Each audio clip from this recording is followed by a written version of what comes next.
అందరూ కూడా కొవ్వొత్తులు పైకెత్తండి, కొవ్వొత్తులు పైకెత్తండి. వీడియో తీసేవాళ్ళు వీడియో తీయాలి.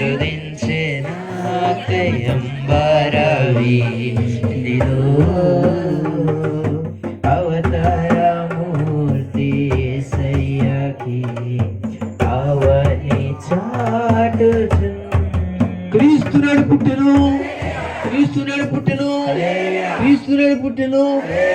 అప్పుడే లైట్లు వేయకండి. ఈ సమయంలో పాస్టమ్మ గారు ప్రార్థన చేస్తారు.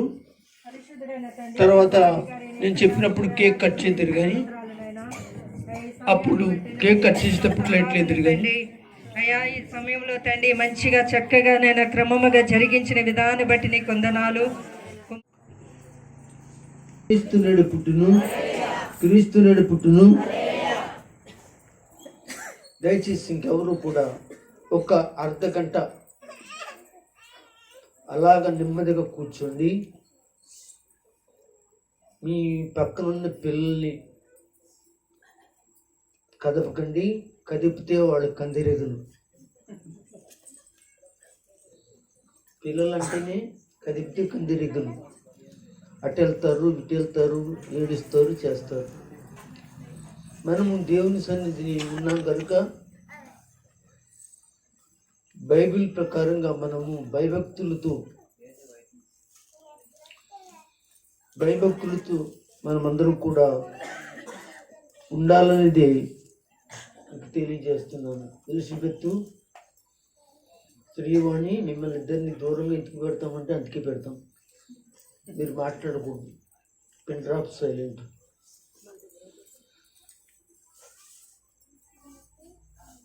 దయచేసి ఈ సమయంలో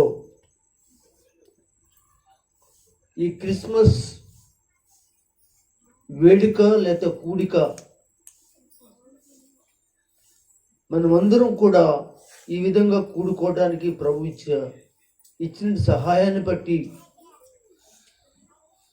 మన తరపున దేవునికి మహిమ చెల్లిద్దాం. రెండు చేతులు పైకెట్టి. ప్రియమైన దేవుని బిడ్డలారా, ఈరోజు రాత్రి మన ప్రియులు రాంబాబు గారు, ఆయన లేకపోయినప్పటికీ కూడా మన మధ్యన మాత్రము వారి కుటుంబంలో ఎప్పుడూ కూడా ప్రార్థనలు జరగాలని, ప్రార్థన కూటాలను ఏర్పాటు చేయాలని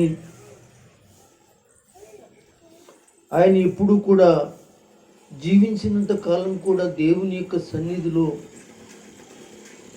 ఎన్నో ప్రార్థన కూడికలు ఏర్పాటు చేయటం జరిగింది.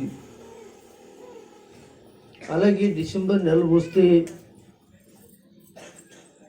చక్కటి ప్రార్థన కూటాన్ని ఏర్పాటు చేసి సంఘాన్ని పిలిచి, అలాగే వాళ్ళ బంధుమిత్రులను పిలిచి, తెలుసున్న స్నేహితులందరినీ కూడా పిలిచి సువార్త ప్రకటన చేయడానికి సమయాన్ని హెచ్చించేవారు. కానీ ఆయన మన మధ్య లేకపోవటం చాలా దుఃఖకరమైన విషయమే. అంతకంటే ఎక్కువగా సంఘ సేవకుడిగా నాకు చాలా తీరని లోటని సంఘానికి తెలుసు. అయితే మన మధ్యన వారి భార్యామణి, వారి పిల్లలు ఈ యొక్క క్రిస్మస్ ఆరాధన చేయడానికి ప్రభు సన్నిధిలో ఏర్పాటు చేశారు. అలాగే రత్నకుమారి గారికి, వాళ్ళ అబ్బాయి పెద్ద అబ్బాయి జ్యోతి ప్రకాష్కి, త్రినాథ్కి క్రిస్మస్ శుభాలు తెలియజేస్తూ ఉన్నాను. అంతేకాకుండా నాకు ఈ అవకాశాన్ని మరి వారు అప్పగించి దేవుని పరిచర్య చేయడానికి సమయాన్ని నాకు ఇచ్చారు. మరి అంత మాత్రమే కాకుండా వారి కుటుంబంలో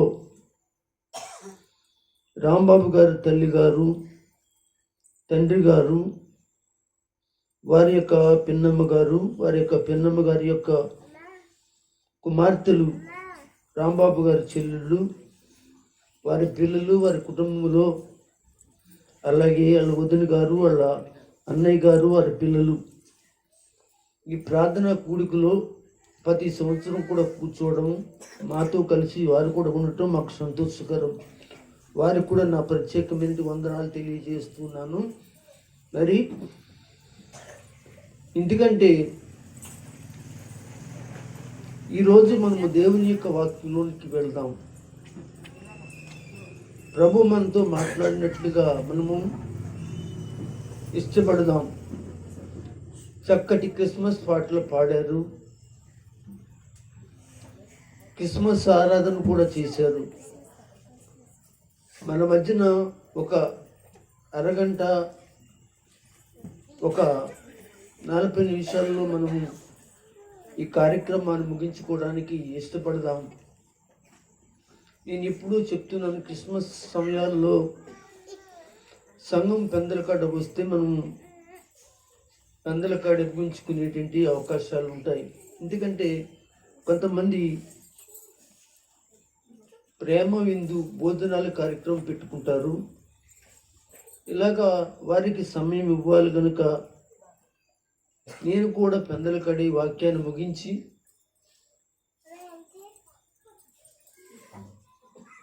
మీ మధ్యన క్రిస్మస్ వాక్యాన్ని చెప్పి ముగించాలని ఆశపడుతూ ఉన్నాను. మరీ ముఖ్యంగా మనము గతించినటువంటి వారాల్లో ఎక్కడెక్కడైతే క్రిస్మస్ గురించి మాట్లాడి ఉన్నానో మీకు తెలుసు.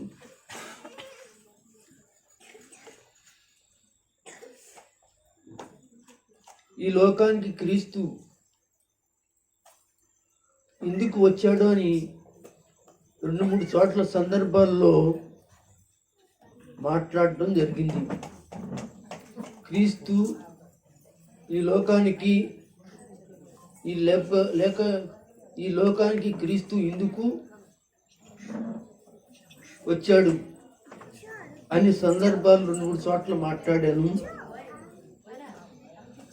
మరికొన్ని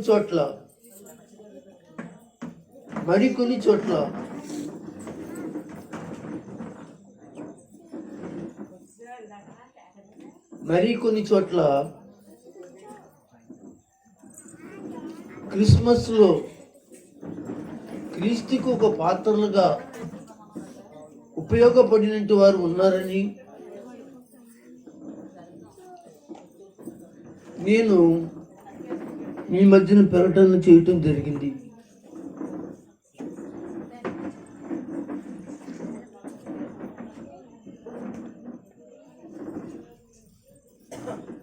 కూర్చోండి అమ్మా. ఓకే,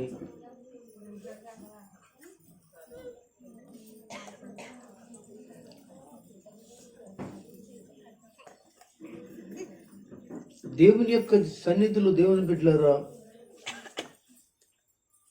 క్రీస్తు కొరకు ఈ లోకంలో మనము ఎలా బతకాలి, ఎందుకు బతకాలి, దేని కొరకు బతకాలి, ఏ విషయాలు మనం నేర్చుకున్నాము మీ అందరికీ తెలుస్తూనే ఉంది. పరిశుద్ధాత్ముడు మాట్లాడుతూనే ఉన్నాడు. ఈ రాత్రి కూడా ఒక్కసారి గతించినటి క్రిస్మస్ ప్రార్థనలో నేను చెప్పిన విషయాలు మీ మధ్యన ఉంచి నేను ముందుకు వెళ్తాను. మరియను గురించి నేను మాట్లాడాను ఒక మీటింగ్లో.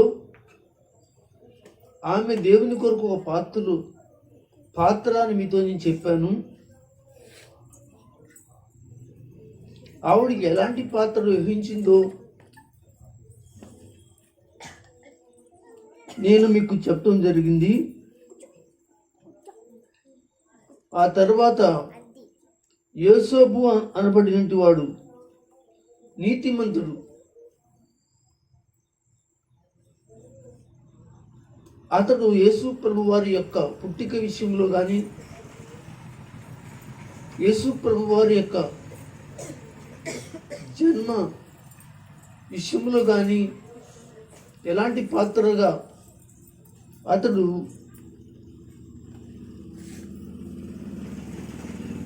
అంగీకరించాడో, ఇష్టపడ్డాడో, నడిచాడో నేను చెప్పటం జరిగింది. అయితే ఇంకా కొన్ని విషయాలను మనము నేర్చుకోవాలి. క్రిస్మస్లో మనము పాత్రలుగా ఉండడానికి,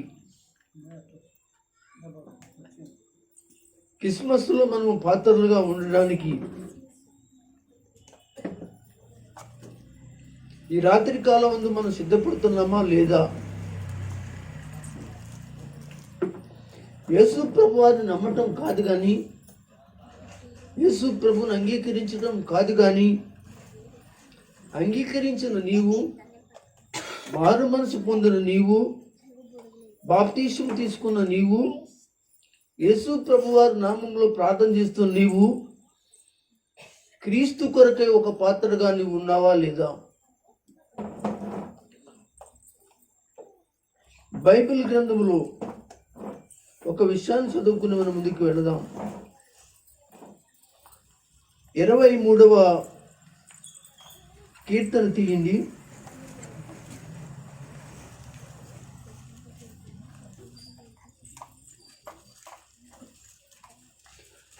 కీర్తన గ్రంథము 23వ అధ్యాయం 23వ కీర్తన 5వ వచనాన్ని నేను చదువుతూ ఉన్నాను. జాగ్రత్తగా మీరు పరిశీలన చేయండి.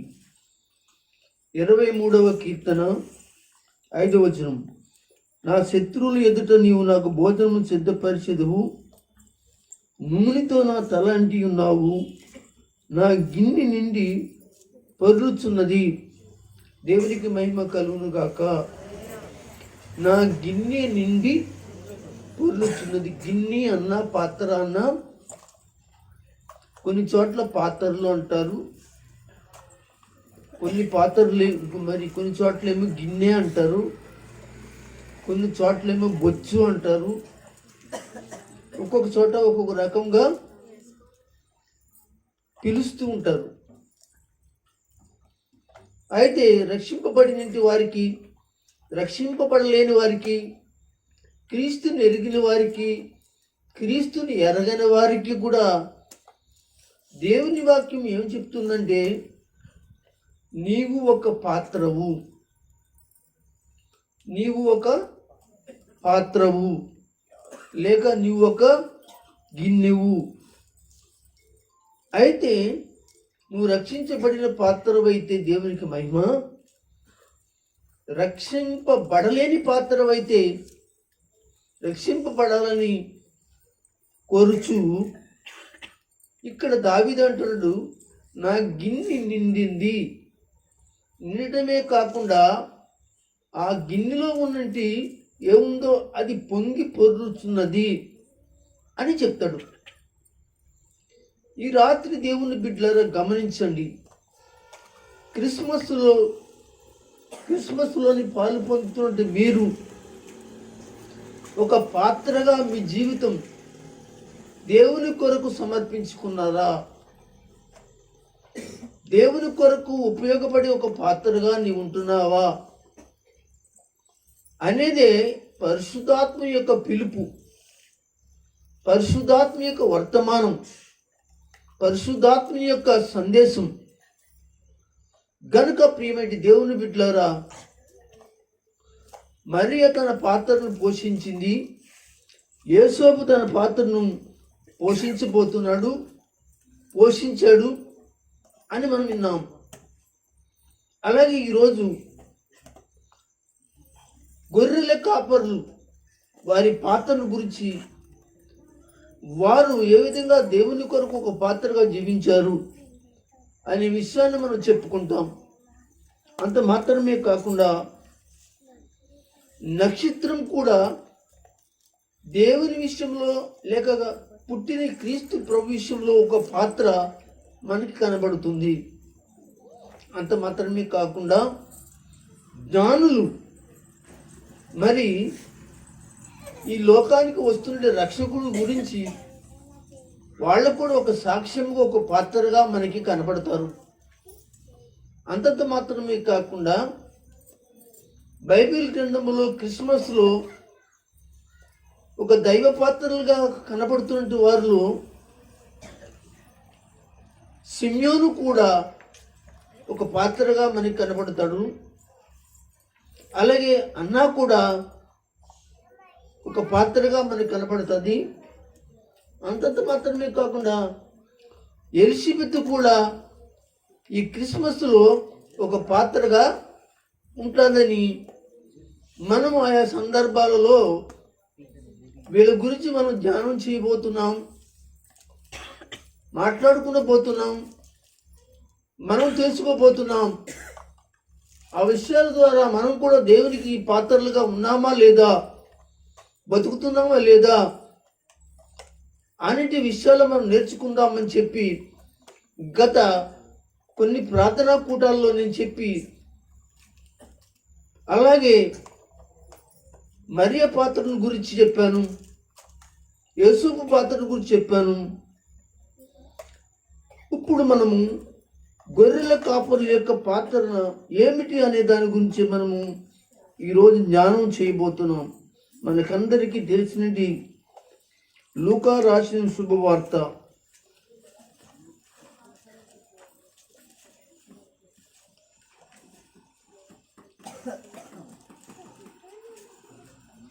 లూకా రాసిన శుభవార్త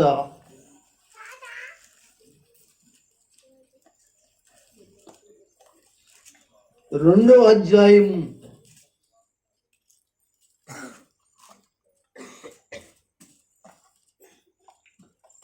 15వ వచనం నుండి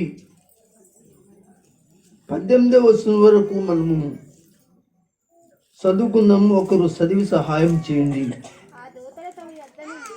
ఆ దూతలు తమ యొద్ద నుండి పరలోకమునికి వెళ్ళిన తరువాత ఆ గొర్రెల కాపరులు జరిగిన ఈ కార్యమును ప్రభువు మనకు తెలియజేయుచున్నాడు. మనము బెత్లెహేము వరకు వెళ్ళి చూతుము రండని ఒకనితో ఒకరు చెప్పుకొని త్వరగా వెళ్ళి మరియను యేసోపును తొట్టిలో పండుకుని ఉన్న శిశువును చూసిరి. వారి చూచి ఈ శిశువును గూర్చి తమతో చెప్పబడిన మాటలు ప్రచురము చేసిరి. గొర్రెల కాపరులు తమతో చెప్పిన సంగతులను గూర్చి విన్నవారందరూ మిక్కిలి ఆశ్చర్యపడిరి. దేవునికి మహిమ కలుగును గాక. ఈ వాక్యంలో ఈ 2వ అధ్యాయంలో 8వ వచనం నుండి 19వ వచనం వరకు కూడా గొర్రెల కాపర్ల గురించి రాయబడిన విషయాలు మనకు కనపడతాయి.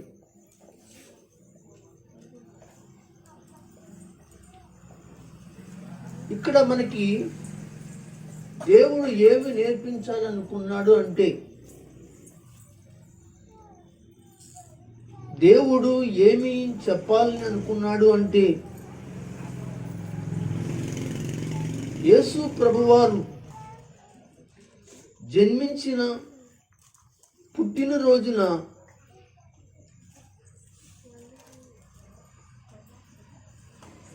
గొర్రెల కాపర్లకు దేవుని దూతలు వచ్చి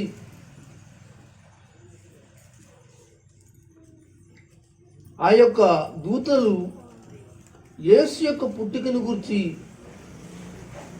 వారికి సమాచారము అందించినట్లుగా మనము చూస్తాం.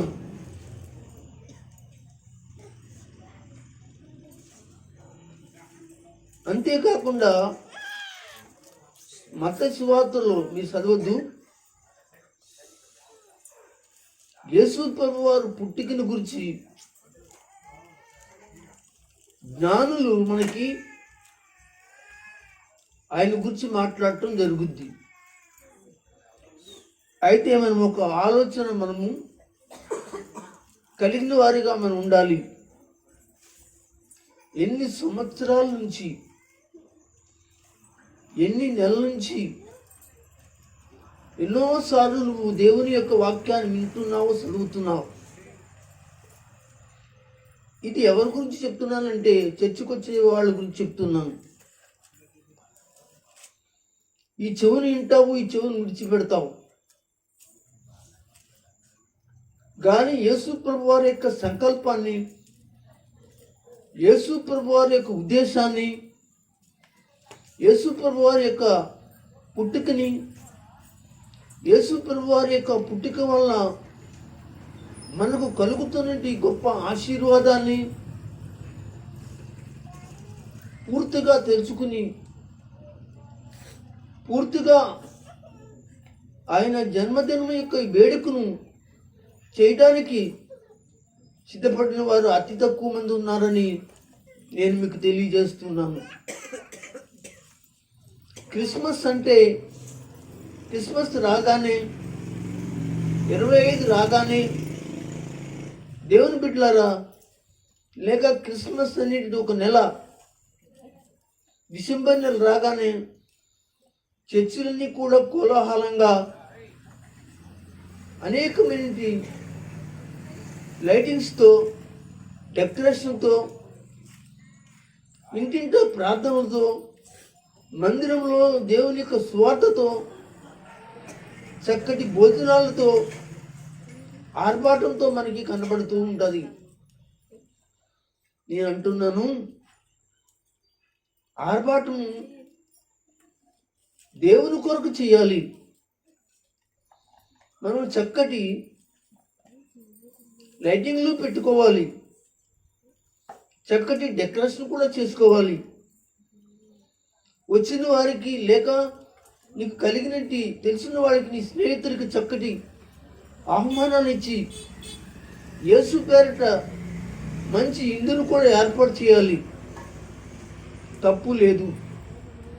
కానీ దానికంటే ఎక్కువ గొప్పది ఏమిటి అంటే యేసు క్రీస్తుని గూర్చినట్టు వార్త చాలా ముఖ్యమైనది. చూద్దాం. ఆ వార్తను తీసుకువెళ్తున్నట్టు గొర్రెల కాపరులు బెత్లెహేములో లేక యూదా దేశంలో గొర్రెలు మేపేవారు ఎక్కువ. వారిని ఏమని పిలిచేవారంటే గొర్రెల కాపరులు అని పిలిచేవారు. యూదా దేశంలో, యూదా ప్రాంతంలో గొర్రెల కాపరులని లేక గొర్రెలు కాసే వాళ్ళని కాపర్లు అని చెప్పేవారు. మరి మన దేశంలో ఇతర ప్రాంతాలలో గొర్రెలు మెప్పే వాళ్ళని గొల్లలు అని పిలుస్తారు. అయితే ఇక్కడ ఈ యొక్క కాపర్లు మనకి కనబడుతున్నారు. వీరు దేవుని కొరకు ఒక పాత్రగా కనబడ్డారు.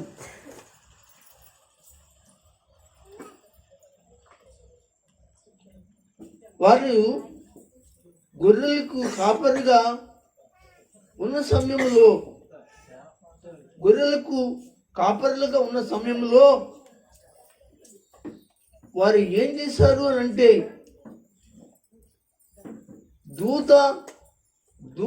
దూతతో అనేకమైన దూతలు యేసుక్రీస్తు వారి యొక్క సువార్త అందించడానికి, మరి ఆయన పుట్టుకని గురించి చెప్పడానికి వచ్చిన ఆ దూత సమూహం అక్కడ ఆ కాపరుతో చెప్పినప్పుడు వారు ఏం చేశారు అని అంటే వారి గొర్రెలను విడిచి ఆ శిశువు వద్దకు వెళ్ళినట్లుగా వాక్యం చెప్తూ ఉంది. అక్కడ ఆరాధన ఆ యేసుకి లేక ఆ శిశువుకు ఆరాధన చేసినట్లుగా మనకు కనబడుతూ ఉంది. ఇందులో భావం ఏమిటి అంటే దేవుని బిడ్డలారా, ఏ గొర్రెల కాపర్లు ఏ విధంగా అయితే గొర్రెల్ని విడిచిపెట్టి అక్కడ వారి పనిపాటును విడిచిపెట్టి ఆ అర్ధరాత్రి సమయంలో సింహాలు, తోడేళ్ళు, క్రూర మృగాలు వచ్చి గొర్రెలు ఎత్తుకెళ్లే సమయంలో ఆ యొక్క గొర్రెలన్నింటినీ కూడా పక్కన పెట్టి వారి పనులు విడిచిపెట్టి బెత్లెహేములో ఆ పశువుల తట్టులో పొరుండి ఉన్నట్టు యేసు ప్రభువుని చూడడానికి వాళ్ళందరూ కూడా ఆలోచన చేశారు.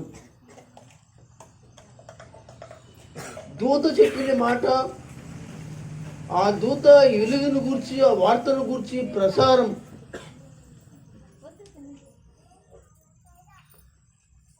చెప్పడానికి ఆ గొర్రెల కాపర్లు ఏం చేశారంటే గొర్రెలను విడిచిపెట్టి వెళ్ళారు. ఈ క్రిస్మస్ సందర్భంగా దేవుని బిడ్డలారా, ఈ దేవుని అంగీకరించిన వారు దయచేసి మీలో ఎవరైనా ఒక్కరైనా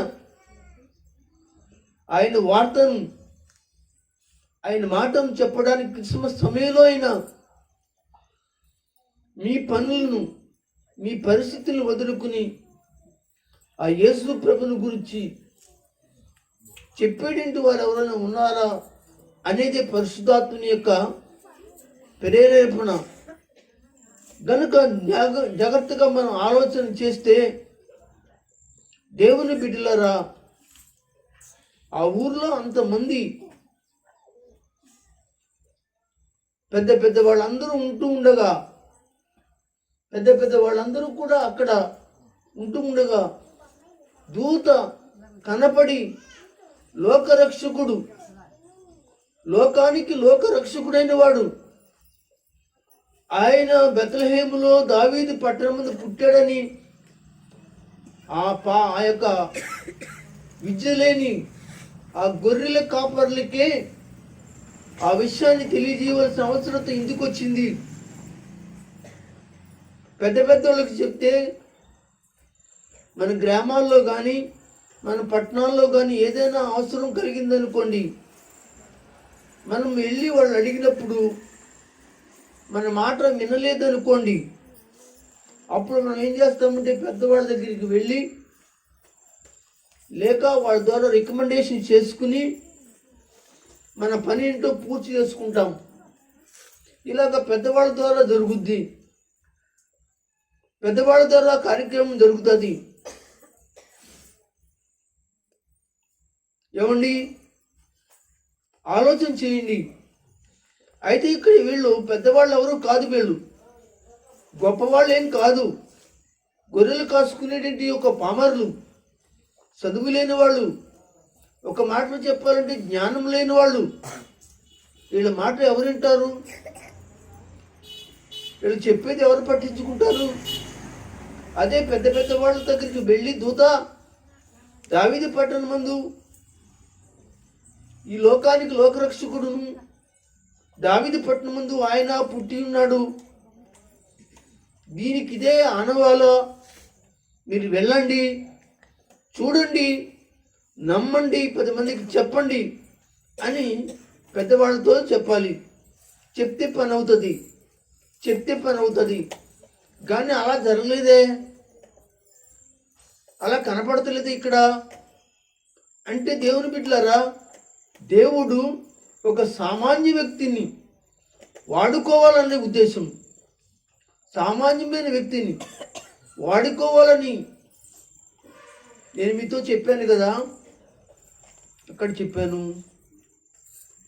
ఎక్కడో మొత్తానికి చెప్పాను. ఈ వారం మన వారంలో చెప్పాను.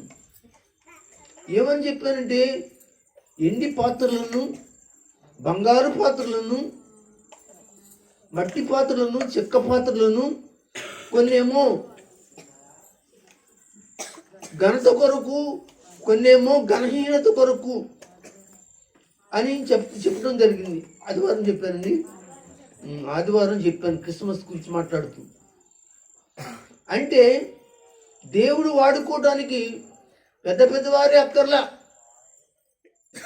నీలాంటి చిన్న చిన్న వాళ్ళు కూడా, నీలాంటి ఎర్రి వారిని కూడా, నీలాంటి తింగర వారిని కూడా ఇలాంటి బలహీనులు కూడా నీలో సామర్థ్యం లేని వారని కావచ్చు. యేసు ప్రభు శిష్యులైన వారు సామర్థ్యం లేనివారు. వాళ్ళ గురించి బైబిల్ ఏం చెప్పిందని తెలుసా? వాళ్ళు విద్య లేని పామరులు అని చెప్పారు. ఈ విద్య లేని పామరులు ఎక్కడికి వెళ్ళారంటే పెద్ద పెద్ద విద్యావంతుల దగ్గరికి వెళ్ళి మాట్లాడారు, పెద్ద పెద్ద రాజుల దగ్గరికి వెళ్ళి మాట్లాడారు, పెద్ద పెద్ద గొప్పవారి దగ్గరికి వెళ్ళి మాట్లాడారు. గల కారణం ఏమిటో తెలుసా? దేవుడు ఎన్నుకున్న పాత్రలు. ఈ రాత్రి వేళ మీకు చెప్తున్నాను, యేసు ప్రభువుని గురించి మాట్లాడటం, యేసు ప్రభువుని గురించి చెప్పడం అనేది నువ్వు బైబిల్ చదివి దేవుని వాక్యం దైవ సేవకుడు చెప్పినట్లుగా విని దాన్ని రాసుకుని కొన్ని మాటలు నువ్వు చెప్పినట్లయితే నువ్వు బంగారు పాత్రవే అక్కర్లేదు, నువ్వు చెక్క పాత్రమైనా పర్లేదు, మట్టి పాత్రమైనా పర్లేదు. ఆ పాత్రలో దేవుడు ఏమి నింపుతాడు? నూనె నింపుతాడు. దేవునికి స్తోత్రం. క్రీస్తు నేడు పుట్టెను, క్రీస్తు నేడు పుట్టెను. ఏమి నింపుతాడు? నూనె నింపుతాడు. నూనె అంటే దేవుని ఆత్మ నీలో నింపి నీకు తెలియని సంగతులన్నీ కూడా నీ యొక్క హృదయం అనే నీ శరీరం అనే ఒక పాత్రలో ఉంచి నీతో ఘనమైన పాత్రగా వాడుకుంటాడు. ఆ వాడుకున్న వారిలో గొర్రెల కాపర్లు. ఆమేన్ చెప్పండి, గట్టిగా చెప్పండి. అయితే గొర్రెల కాపర్ల దగ్గరికి ఎందుకు వెళ్ళాలి? పెద్ద పెద్ద వారి దగ్గరికే వెళ్ళాలి. మరి వెళ్ళలేదు దేవదూతలు. కారణం చెప్తాను. ఎందుకు వాళ్ళ దగ్గరికి వెళ్ళాలి? వాళ్ళైంది పెద్ద గొప్పవాళ్ళైనా జ్ఞానవంతులైనా కాదు, వాళ్ళు గొర్రెల, చెప్పండి, గొర్రెల కాపరులు. అయితే యూదులకు ఇశ్రాయేలుకు దేవుడు, ఎన్నని జాగ్రత్తగా, ఇప్పుడు నేను ముగింపులో ఉన్నాను. యూదులకు ఇశ్రాయేలు 12 గోత్రాల వారికి దేవుడు యెహోవా. ఆయన దగ్గరికి వచ్చేవాళ్ళు ఎవరైతే ఉన్నారో, పాపము చేసిన వాళ్ళు, దొంగతనం చేసిన వాళ్ళు, నరహత్య చేసిన వాళ్ళు, వ్యభిచారం చేసిన వాళ్ళు, రకరకాల యొక్క పాపాలు చేసిన వాళ్ళు, నరహత్య చేసిన వాళ్ళు, ఎదరవారిది అన్యాయంగా దోచుకున్న వాళ్ళు, ఇలాగా రకరకాల యొక్క జీవితాలు జీవించిన వాళ్ళందరూ కూడా దేవుని దృష్టిలో పాపులు, పాపాత్ములు అని ఎంచబడుతున్నప్పుడు దేవుని యొక్క సన్నిధిలో నిలవలేని స్థితి వారికి ఉంది. దేవుని సన్నిధిలో నిలబడే శక్తి వాళ్ళకి లేదు, ఆ ఇశ్రాయేలీలకు.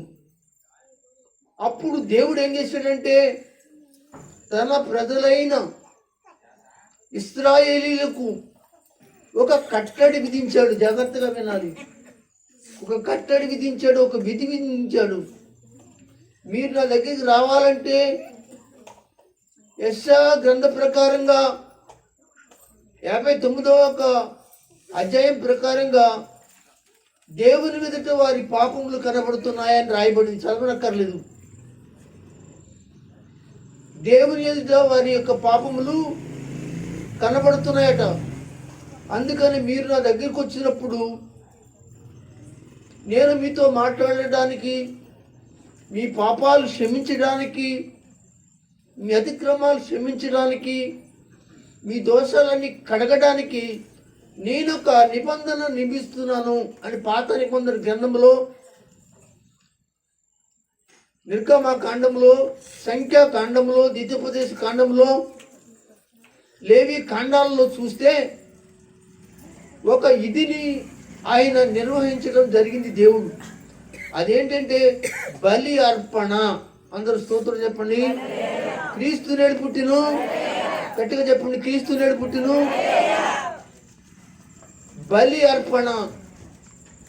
బలి అర్పణ అంటే ఒక పావురం, ఒక మేక, ఒక గొర్రె, అలాగే పశువులలో ఒక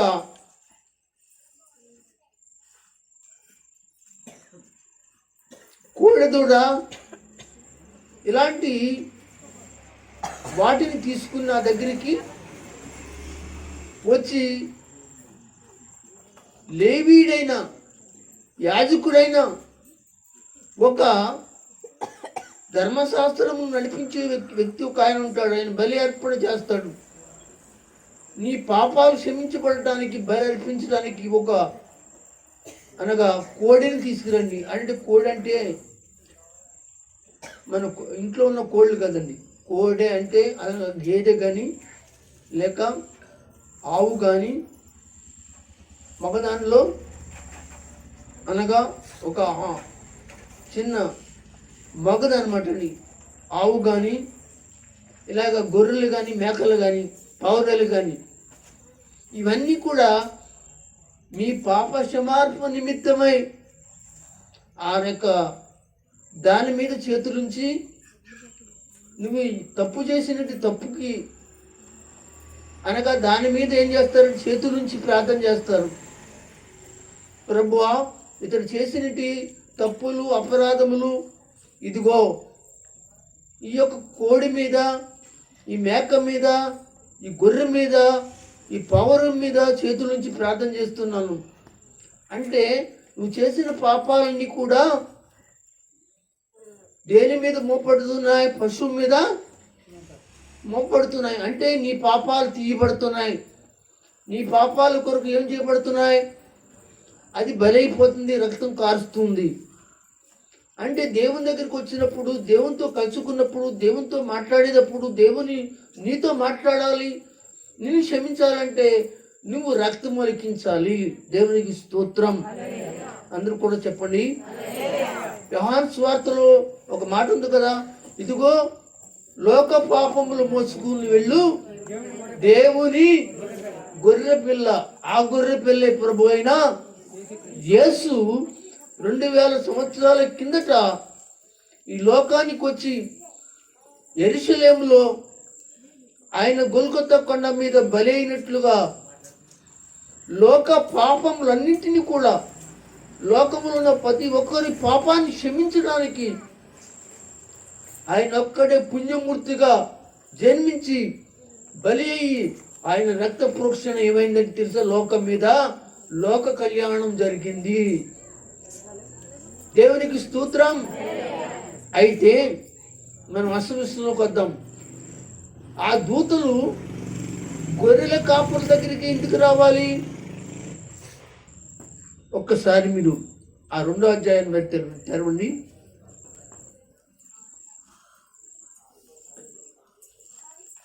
అందరూ తెరవండి. 2వ అధ్యాయం మరొకసారి 8వ వచనం నుంచి కింద చదువుకుందాం. చదవండి. ఆ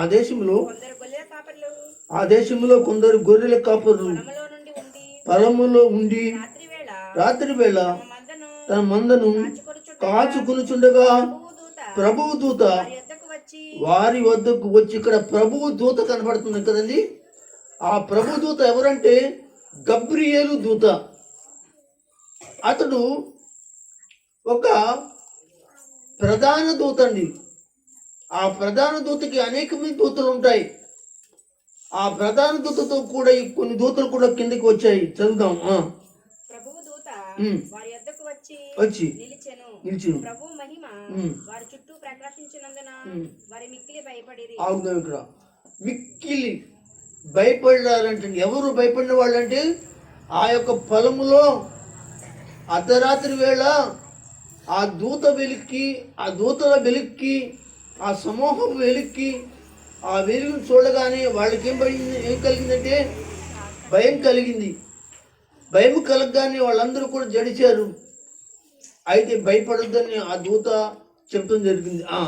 అయితే ఆ దూత భయపడకుడి, ఇదిగో ప్రజలందరికీ కలగబోవు మహా సంతోషకరమైన సువర్తమానము నేను మీకు తెలియజేయుచున్నాను. చూడండి, ఆ దూత చెప్తుంది భయపడొద్దని. నేను ఒక సంతోషకరమైనది సువర్తమానం చెప్పబోతున్నాను. దావీదు పట్టణమందు ఉమ్. నేడు ఉమ్. రక్షకుడు ఉమ్. మీ కొరకు పుట్టి ఉన్నాడు. ఉమ్. ఈయన ఉమ్. ప్రభువైన క్రీస్తు. ఈయనే ప్రభువైన క్రీస్తు. దీనికి ఆనవాళ్ళు కూడా చెప్తున్నాడు. దీనికి ఆనవాళ్ళు ఏంటి? దానికి ఇదే ఉమ్. మీకు ఆనవాలు. ఉమ్. ఒక శిశువు ఉమ్. పొత్తిగుడ్డలతో చుట్టబడి పొత్తిగుడ్డలతో చుట్టబడి తొట్టిలో ఒక తొట్టిలో పండుకొని ఉండుట మీరు చూచుదురని వారితో చెప్పెను. వారితో చెప్పాను.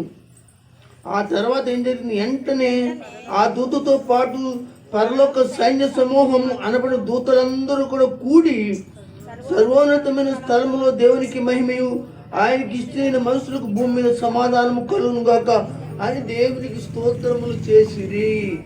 దేవునికి స్తోత్రం చెప్పండి. హల్లెలూయా. అయితే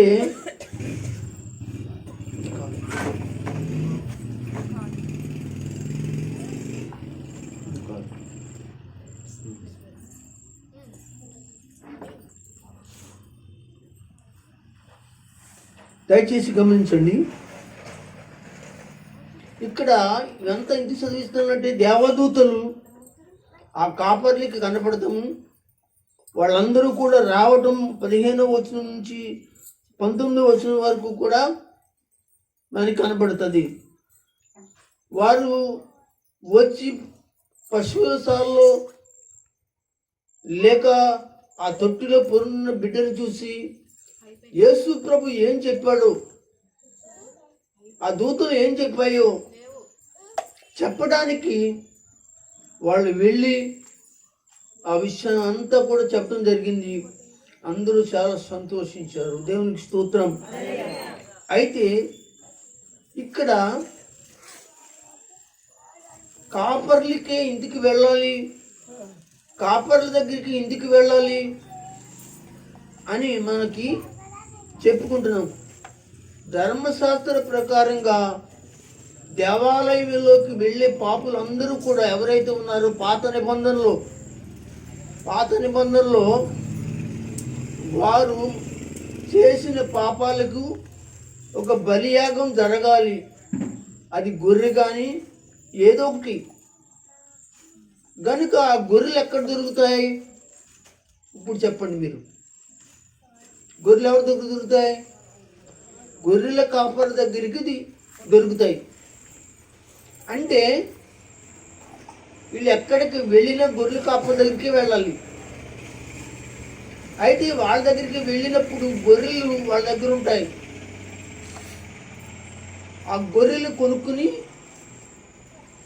అక్కడ ఉన్నటువంటి యాజకుడు ధర్మశాస్త్ర ప్రకారంగా అక్కడ యాగాలు చేసే వ్యక్తి వారి పాపముల నిమిత్తమై బలిపీఠం మీద ఇలా వగేరా కార్యక్రమాలు చేయడానికి జరుగుద్ది. అంత మాత్రమే కాకుండా చక్కగా అతని పాపాలు క్షమించబడినట్లుగా దేవుడు ఇష్టపడతాడు. ఆ ఉద్దేశంతో మొదటగా గొర్రెల కాపర్ దగ్గరికి ఇంటికి వెళ్ళాలంటే గొర్రెల కోసము గొర్రెల కాపర్ దగ్గరికి వెళ్తారు. అయ్యా మాకు గొర్రె ఇవ్వండి అంటే ఏ గొర్రె పడితే ఆ గొర్రె దేవుని దగ్గరికి తీసుకురాకూడదండి. దానికి ఏ కళంకం ఉండకూడదు, ఏ మచ్చ ఉండకూడదు, ఏ డాగు ఉండకూడదు. అలాంటి గొర్రె మాత్రమే ఎక్కడికి తీసుకెళ్ళాలి? దేవుని యొద్దకు తేవాలి. కళంకమైనను డాగైనను ముడతైనను ఏమీ లేకుండా ఉండేదే పరిశుద్ధమైనది గొర్రె. అందరూ స్తోత్రం చెప్పండి. మీకు అర్థమయ్యే ఉంటుంది. ఈ గొర్రెల కాపర్లు ఏం చేస్తారంటే ఈ గొర్రె పొట్టేళ్ళని ఏం చేస్తారు, కొన్నిటిని గొర్రె పొట్టేళ్ళని ప్రత్యేకంగా పెడతారు, కొన్ని ఆడగొర్రెలు ప్రత్యేకంగా పెడతారు. అంటే వాటిని కలవనివ్వరు. కలిస్తే ఏమవుతుంది? ఆడగొర్రె మగొర్రె కూడా అపవిత్రత కలుగుతుంది. కనుక అటువంటి అపవిత్రత కలిగింది దేవునికి ఇష్టం ఉండదు కనుక ప్రత్యేకమైన గొర్రెలను వాళ్ళు పెంచుతారు. ఇది కారణం. ఆ కారణం చేత దేవుని దూత ముందుగా ఎవరి దగ్గరికి వెళ్ళింది? గొర్రెల కాపరి దగ్గరికి అందరూ వెళ్తారు. వెళ్ళి మాకు గొర్రె కావాలన్నప్పుడు వాళ్ళు ప్రత్యేకంగా గొర్రె పుట్టేలైనా కానీ, గొర్రెని కానీ, అది ఆడదైనా మగదైనా కానీ ప్రత్యేకంగా పెంచబడింది గొర్రె పొట్టేలైతే మాత్రమే ఏం జరుగుతుందంటే వాళ్ళకి అమ్మటం జరుగుద్ది. వాళ్ళు దేవాలయం తీసుకొచ్చి ఆ యొక్క బలి అర్పించినప్పుడు ఆ రక్త ప్రోక్షణ పవిత్రమైంది కనుక ఆ గొర్రె, దేవుడు ఆ గొర్రెని ఏం చేస్తున్నాడు అనగా ద్వారా, ఆ రక్తం ద్వారా అతని పాపాలన్నిటిని ఏం చేస్తున్నాడు? క్షమిస్తున్నాడు. దేవునికి స్తోత్రం చెప్పండి. హల్లెలూయా. ఒక్క మాట నేను చెప్పాలి. ఇలా ఈ గొర్రెలు, ఈ మేకలు, పొట్టేళ్ళు, పావురాలన్నిటి వలన ప్రతి సంవత్సరం వారి పాపాలు కనపడుతున్నాయి. మరలా పాపాలు కనపడుతున్నాయి. మరలా గొర్రెలు తేవాల్సి వస్తుంది. అలా కాదు, శాశ్వతమైన నివారణ చేయాలి పాపానికి అని అనుకుని ఏం చేశాడంటే దేవాది దేవుడైన దేవుడు తమ కుమారుని యేసుక్రీస్తునే ఒక దేవ గొర్రె పిల్లగా ఈ లోకానికి పంపించాడు. దేవునికి స్తోత్రం. హల్లెలూయా, హల్లెలూయా. అందుకే ఆ గొర్రెల కాపరి దగ్గరికి వచ్చి వాళ్ళందరూ కూడా ఇంకా మీరు గొర్రెలు కొనుక్కోవాల్సిన అవసరం లేదయ్యా, పొట్టేళ్ళు కొనుక్కోవాల్సిన పని లేదయ్యా, దేవుడే ఏం చేశాడట, ఒక ఆయన పుట్టించాడు, ఆయన లోకరక్షకుడట. ఆయన కొన్ని సంవత్సరాల్లో ఆయన ఈ లోక కళ్యాణ నిమిత్తమే తన బలి అయిపోతున్న దేవుని గొర్రె పిల్ల కనుక దయచేసి గొర్రెలతో మీకు పని లేదు. దేవునికి స్తోత్రం, దేవునికి స్తోత్రం. హల్లెలూయా. గనుక అందుకే బలైపోతున్నట్టు గొర్రె పిల్ల ఎవరని చెప్తున్నాడు యోహాను? దేవుని గొర్రె పిల్ల, లోక పాపములను మోసుకుని పోయే, లోక పాపములు మోసుకునే. అంటే ఆ గొర్రె పిల్లల పవిత్ర రక్తం ఉంది, ఇంకా గొర్రెల రక్తం అవసరం లేదు, పొట్టేళ్ళ యొక్క రక్తం అవసరం లేదని గొర్రెల కాపర్లకు చెప్పి ఆ వర్తమానము ఆ యొక్క యెరూషలేము వీధుల్లో, యోధా వీధుల్లో దేవుని గూర్చి లేదా యేసు క్రీస్తుని గూర్చి వాళ్ళొక పాత్రగా వాడబడిన పాత్ర. నువ్వు దేవునికి స్తోత్రం. నువ్వు దేవుడు నీ రక్షించిన తర్వాత, ఇలాంటి వార్త తెలుసుకున్న తర్వాత, నువ్వు విన్న తర్వాత ఒక్క ఈదులో అయినా, ఒక్క ఊర్లో అయినా, ఒక ఇంటిలో అయినా, ఒక సంఘంలో అయినా, ఒక సావాసంలో అయినా, ఆయా ప్రదేశంలో అయినా దేవుని కొరకు ఒక పాత్రగా నువ్వు సువార్త ప్రకటిస్తున్నావా? దేవుని వాక్యాన్ని అందిస్తున్నావా? నీ కొరకు నా కొరకు బలైన యేసు ప్రభు వారిని ఎదుట నీకు అనగా దేవుని వాక్యాన్ని నీకు ఇంతగా మరియ పాత్ర పోషించింది, యేసోపు పాత్ర పోషించాడు, అలాగే గొర్రెల కాపర్ల యొక్క మరి పాత్ర పోషించారు. ఇక్కడ అదే కనబడుతుంది. 18 వచనం చదవండి, 2వ అధ్యాయం. గొర్రెల కాపరులు తమతో దూత ఏమి చెప్పిందో సంగతులు గూర్చి ఎన్న వారందరూ ఆశ్చర్యపడిరి. దేవునికి మహిమ కలుగును గాక. హల్లెలూయా, హల్లెలూయా, హల్లెలూయా, హల్లెలూయా. ఇంకా చదువుతూ ఉండు. అయితే మరియు ఆ మాటలని వారి హృదయంలో మరి ఏం చేసి తల పోసుకుంటూ అంతటా గొర్రెల కాపురు తమతో చెప్పినట్లుగా తాము ఇన్న వాటిని కన్న వాటిని గూర్చి ప్రజలందరికీ చెప్పి దేవుని ఏం చేశారు? మహిమ పరిచిరి. దేవునికి మహిమ కలుగును గాక. అది క్రిస్మస్. అలాంటి క్రిస్మస్ చేస్తున్నావా? దయచేసి చేయకపోతే ఇప్పుడైనా ఆ కాపర్లు చేసిన క్రిస్మస్ లాంటి క్రిస్మస్ అనేక ప్రాంతాల్లో నువ్వు సువార్త ప్రకటిస్తున్నావా లేదా ఆలోచించి. నేను ముగిస్తున్నాను దేవుని బిడ్డ. ఒకసారి అందరూ నిలబడండి, మీ స్థలాల్లో అందరూ నిలబడండి.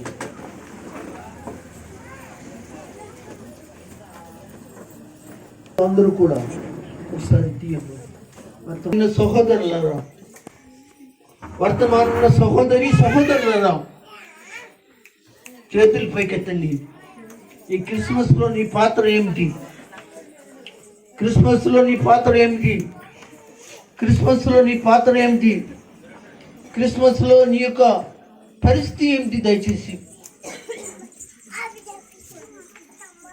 నోరు తెరవండి ఒకసారి. దేవుని కొరకు ఒక్కసారి మనం ఒట్టికి వెళ్ళిపోవటం కాదు, నోరు తెరిచి ఒక్కసారి ప్రార్థన చేయండి నా సహోదరులారా. బ్రదర్స్ సిస్టర్స్ అందరూ కూడా దయచేసి ఒక్కసారి ఆలోచన చేయండి. ఒక్కసారి ఆలోచన చేయండి. ఒక్కసారి ఆలోచన చేయండి. దయచేసి ఒకసారి ఆలోచన చేయండి. ఒకసారి ఆలోచించండి. ఒకసారి ఆలోచించండి చాలు.